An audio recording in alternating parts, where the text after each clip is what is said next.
आजकल बहुत से मनुष्य अपने जीवन में अपने दिनचर्या को कैसे बिता रहे हैं।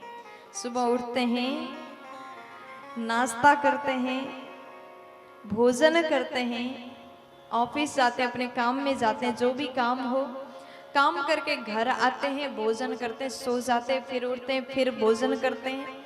बस यही रूटीन में उनका जिंदगी चल रहा है, उम्र बीत रहा है, फिर भी अपने कल्याण के बारे में सोचा ही नहीं, कुछ कार्य किया नहीं। फिर ऐसे जीवन व्यर्थ ही चला जाता है। इसलिए आप लोग अपने जीवन में नियम बनाइए, जितना हो सके कथा सुनिए। अगर कथा नहीं मिल पा रहा है तो अपने जीवन में भगवान का नाम जाप करने का नियम बनाइए। जीवन में एक गुरु को बना करके, गुरु दीक्षा प्राप्त करके, गुरु द्वारा भगवान का नाम जप रोज करिएगा। सुबह उठ करके सबसे पहला काम होना चाहिए स्नान करना, शरीर की शुद्धि, और उसके बाद ही आप पूजा पाठ कर सकते हैं। बिना स्नान किए रसोई घर में ना जाएं। रसोई घर समझ रहे हो? हाँ, बिना नहाए रसोई घर में मत जाएं। बिना स्नान किए मंदिर में प्रवेश ना करें। आप सबसे पहले उठ करके स्नान करें, उसके बाद पूजा पाठ करिए, फिर उसके बाद नाश्ता के बारे में सोचना। लोगों का आदत होता है उठते ही साथ तुरंत बेड में ही टी चाहिए, बेड टी।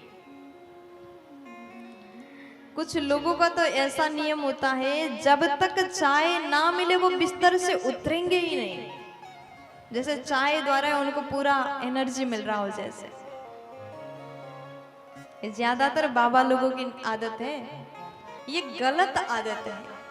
आप पहले उठो, थोड़ा बहुत एक्सरसाइज करो, शरीर को मेंटेन रखना भी हमारा ही काम है, क्योंकि भगवान ने हमें ये सुंदर तन दिया, इसको कैसे हमें अच्छे से बना के फिट रखना है, ये भी हमारा ही काम है।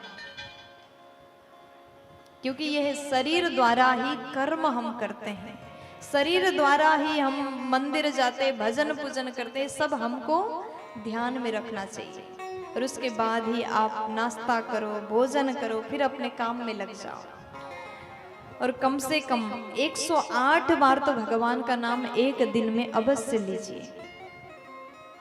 भगवत नाम जप से ही मानव तन का उद्धार होगा। भागवत कथा सुनाने के बाद में अंतिम में भी यही कह दिया, नाम संकीर्तन ही भागवत जी का सार है।